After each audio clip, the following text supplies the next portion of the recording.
Goes like this. The major key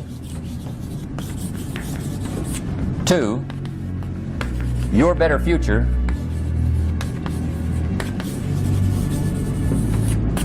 is you. That's the theme of our seminar tonight. The major key to your better future is you. And I'd like to have you underline two words just to give it some added punch. Underline the word major and the word you, so that it reads, the major key to your better future is you. Now, my first suggestion is transfer this to a card or something where you can put it up, where you can see it every day. Preferably put it up where you can see it at the beginning of the day, before you go off to put the day together. This is a good phrase just to glance at, to keep in mind as you're putting the day together. It's called the silent seminar.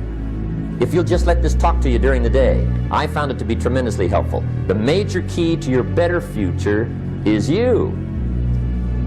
I used to wonder why two people could work for the same company, one make twice as much money. Now see, that used to puzzle me. And maybe they were the same age, graduated from the same school, live in the same community, work for the same company, with the same products and the same services. They've got the same traffic, the same problems, and one makes $1,000 a month, the other one makes $2,000 a month. Now that was my puzzling question. Why would this long list be the same and the money twice as much? But what makes the difference? Why would one person do twice as well, 3 times as well? Speaking economically. Now, I know there's more than one way to do well. I understand that. Well, back then, with my faulty thinking, I'm trying to reason it out. I thought, well, maybe time makes some of the difference, right? Some people do better because they have more time. I used to say, Harold ought to be able to do well. He's got a lot of time. If I had all of Harold's time, I could do well. Now, that's got to be dumb, right? Number one, you can't get somebody else's time. A guy says to me one time, he says, you know, if I had some extra time, I could make some extra money. I said, then forget it. There isn't any extra time. Now, if you can't get more time, which you can't, what could you get more of that would make a difference in economic results? And here's the key word. Make it a part of your notes. We're going to consider it tonight.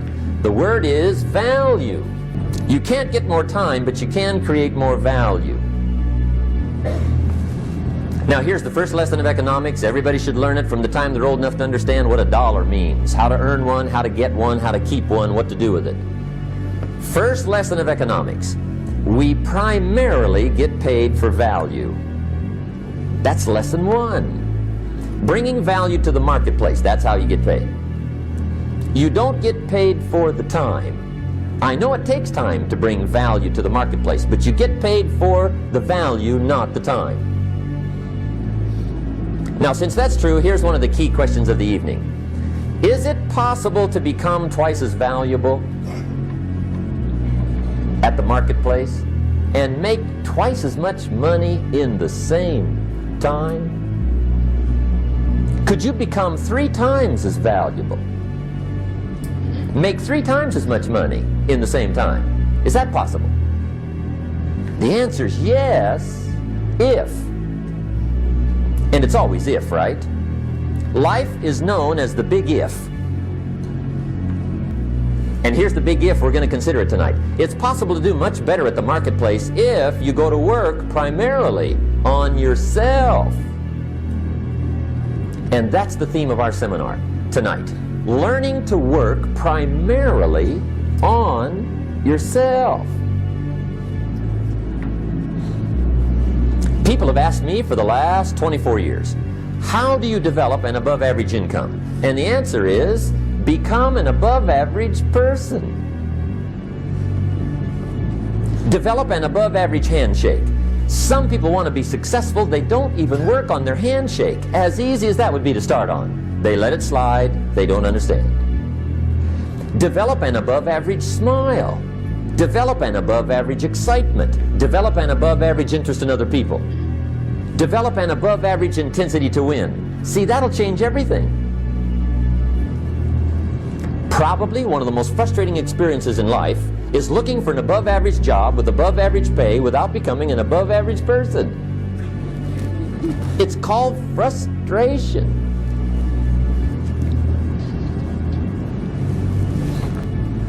I did a seminar one time for Standard Oil executives and management in Honolulu. And we're having a conference one day on this big conference table.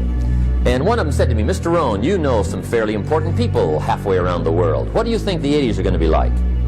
I said, "Gentlemen, I do know the right people. I can tell you."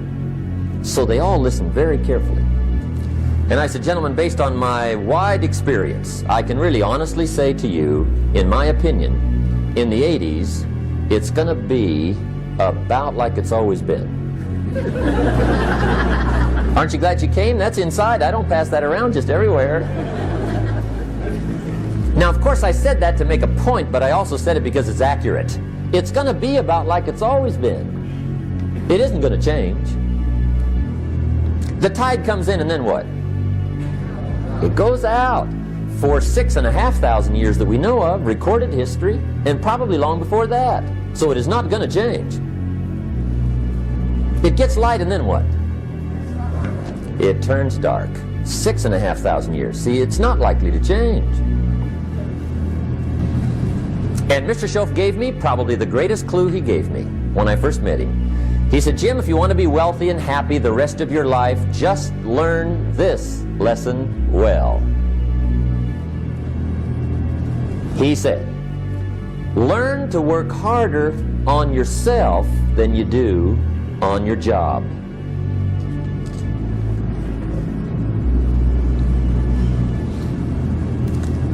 Then Mr. Schoaf gave me probably one of the most important clues among so many things he taught me, but this was in those early days. Mr. Schoaf was very kind, but he was also very abrupt. And he had these interesting questions to ask. I'm giving him a little rundown one day on how things hadn't worked out for me. He said, "Mr. Rohn, I've got the answer for you if you will listen carefully." And listen carefully I did that day and for the next 5 years. If somebody's wealthy and happy, you gotta listen. He said, "Jim, I've only known you a short time." But he said, "It's already my honest opinion that for things to change for you, you got to change." Before I met Mr. Schoaf, I used to say, "I sure hope things will change." Right? That seemed to be my only hope. If it isn't going to change, I'm in serious trouble. And then I discovered it isn't going to change, so I'm in serious trouble.